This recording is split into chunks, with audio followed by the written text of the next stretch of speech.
कक्षा 12। अब हम पढ़ेंगे बिलियन के अणुसंख्य की गुणधर्म। इसके पिछले वीडियो में आपने बिलियन की सांद्रता ज्ञात करने की विधियां पढ़ी, जिसमें सब विधियां हो चुकी थी। अब अगला टॉपिक है बिलियन के अणुसंख्य की गुणधर्म। अगर हमारा जो बिलियन है उसके कौन कौन से गुण होते हैं, तो सबसे पहले हम डिफाइन करेंगे कि बिलियन के अणुसंख्य गुणधर्म क्या है। तो हम इसको कैसे परिभाषित करते हैं कि हम जब बोलते जाए तो आप लोग लिखते भी जाइएगा कि बिलियन के निश्चित आयतन में, कोई बिलियन है उसका निश्चित आयतन हो, मतलब उसका आयतन फिक्स है, ठीक है। तो बिलियन के निश्चित आयतन में बिलियन के अणुओं की संख्या, उसी को हम क्या कहते हैं, बिलियन के अणु संख्या गुणधर्म कहते हैं। कि बिलियन के निश्चित आयतन में बिलियन के अणुओं की संख्या ही क्या कहलाती है, बिलियन की अणु संख्या गुणधर्म कहलाता है, ठीक है। ये लगभग आपको 4 इसमें आपको पढ़ने हैं। परासरण है, ठीक है, फिर आपको वाष्पदाब में अवनमन पढ़ना है, हिमांक में अवनमन पढ़ना है, क्वथनांक में उन्नयन पढ़ना है, और ये परासरण है। लगभग 4 प्रॉपर्टी आपको इसमें पढ़नी है, जिसमें से एक प्रॉपर्टी हमेशा पूछता है। अब परासरण क्या होता है, ऑस्मोसिस किसे कहते हैं। तो देखिए, परासरण को पढ़ने से पहले हम 2 टर्म यहाँ पे देख लेते हैं। अर्धपारगम्य झिल्ली की बात हम करेंगे, और इसके बाद हम बात करेंगे बाकी तनु और सांद्र विलयन तो आप जानते ही हैं, फिर उसको भी एक बार डिस्कस करेंगे। तो अर्धपारगम्य झिल्ली, पहले झिल्ली क्या होती है, मेम्ब्रेन, इसको क्या कहते हैं, मेम्ब्रेन।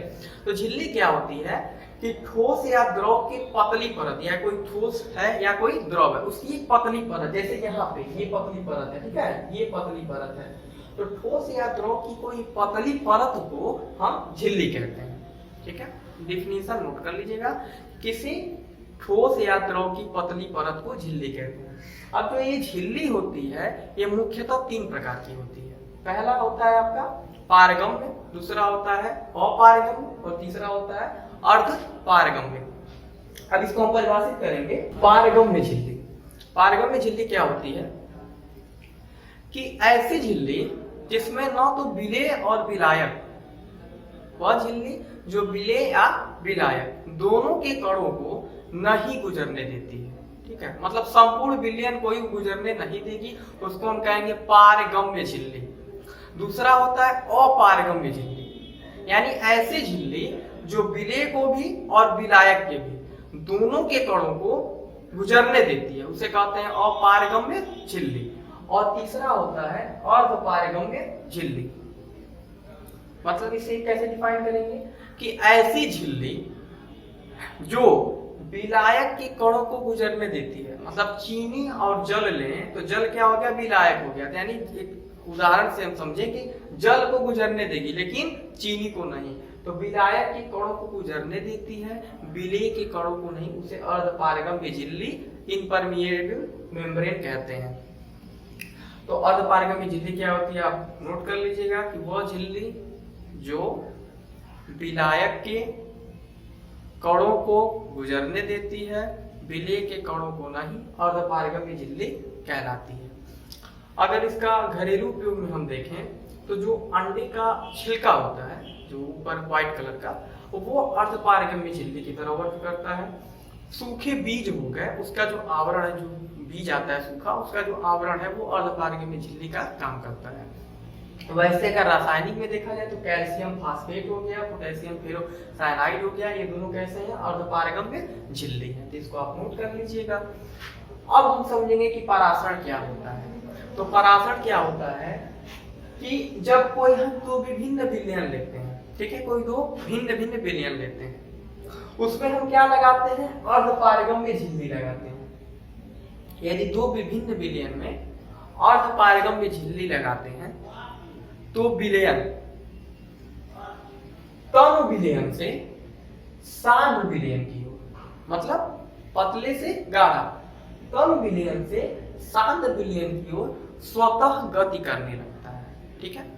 कि तनु विलयन से वो विलयन सांद्र विलयन की ओर गति करने लगता है।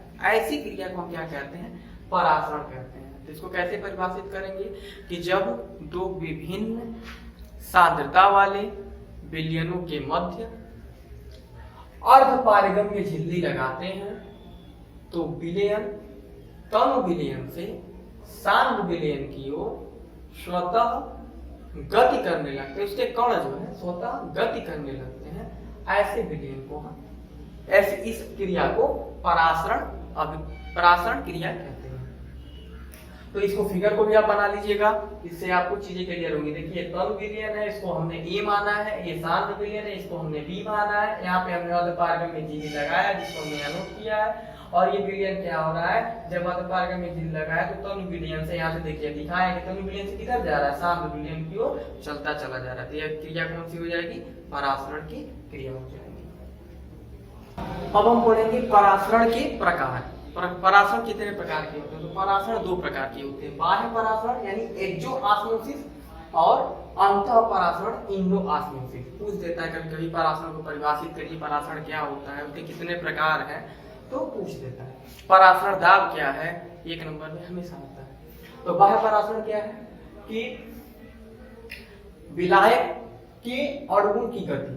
अब यहाँ पे मन में आएगा कि क्यों हम विलायक के अणु की गति बात कर रहे हैं, विलेय की नहीं। तो आपको परासरण में पहले ही हम परिभाषित कर चुके, दो तीन तीन बार बता चुके हैं कि जब अर्धपारगम्य झिल्ली जो होता है वो अपने से विलायक के अणु को ही गुजरने दे रहा है, विलेय के अणु की नहीं। इसलिए किसकी हम बात कर रहे हैं, विलायक की। तो यहाँ ध्यान दीजिएगा, हर जगह हम डिफाइन करेंगे विलायक की।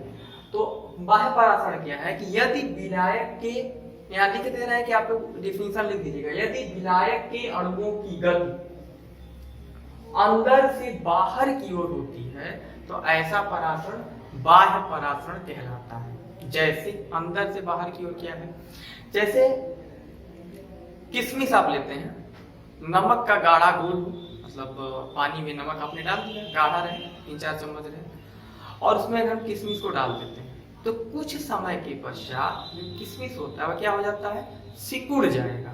मतलब क्या है कि किशमिश फुला हुआ होगा लेकिन नमक के गाढ़े घोल में जब डाला जा रहा है तो क्या हो जा रहा है, सूख जा रहा है। इसका मतलब क्या है कि विलायक की गति कैसी हो रही है, अंदर से बाहर की ओर। किशमिश अंदर से ही ना बाहर की जब जा रहा है तभी तो वो सिकुड़ जा रहा है। तो यही हमारा एग्जाम्पल हो गया। हम कह सकते हैं कि यदि किशमिश को नमक के गाढ़े घोल में घोलते हैं तो कुछ समय के पश्चात वो सिकुड़ जाता है। तो ऐसे परासरण क्या कहेंगे, बाह्य परासरण, क्योंकि विलायक के अणु की गति अंदर से बाहर की ओर होती है। दूसरा देखते हैं अंतः परासरण, इंडोऑस्मोसिस। क्या होता है, ठीक इसका उल्टा होता है कि यदि विलायक के अणुओं की गति क्या हो जाएगा, बाहर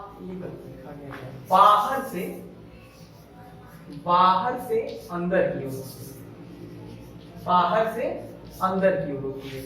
ये ध्यान लीजिएगा, यदि विलायक के अणु की गति बाहर से अंदर की ओर होती है तो इसे हम क्या कहेंगे, बाह्य अंतः परासरण कहेंगे। बाहर से अंदर की ओर, इसमें अंदर से बाहर की ओर। तो बाहर से अंदर की ओर मतलब क्या है, जैसे किशमिश को हम जल में डालते हैं तो क्या हो जाएगा, किशमिश आप जैसे चना भिगोते हैं तो लोग कहते हैं कि थोड़ा बादाम वो लोग खाते हैं, चना खाते हैं, तो क्या है, बादाम या किशमिश को हम जल में घोलते हैं, मतलब घोलते नहीं, जल में डालते हैं, तो 2 घंटे 4 घंटे 5 घंटे बाद क्या हो जाता है, वो फूल जाता है। तो इसका मतलब क्या है, गति कैसे हो रही है, बाहर से अंदर की तरफ। मतलब जो जल हमारा विलायक है वो जल के कण कैसे जा रहा है, बाहर से अंदर की तरफ, यानी किशमिश में जा रहा है। किशमिश क्या हो जा रहा है, फूल जा रहा है। तो पहले में किशमिश फूल रहा है, दूसरे में क्या हो रहा है, सिकुड़ जा रहा है। इसी का मतलब है कि यदि गति बाहर से अंदर की तरफ होगी तो क्रिया कौन सी हो जाएगी, अंतः परासरण की हो जाएगी। इसके बाद हम पढ़ते हैं परासरण का ऑस्मोसिस प्रेशर क्या होता है। तो कुछ नहीं, बस परासरण जो अभिक्रिया हो रही है, मान लीजिए परासरण जो क्रिया हो रही है उसको हम रोकने के लिए बाहर से जो दाब लगाते हैं, ठीक है, उसी को कहते हैं परासरण दाब। मतलब परासरण की क्रिया को रोकने के लिए जो जिस बाह्यतम दाब की आवश्यकता होती है या जो बाह्यतम दाब लगाते हैं उसी को क्या कहते हैं, परासरण दाब, ऑस्मोसिस प्रेशर।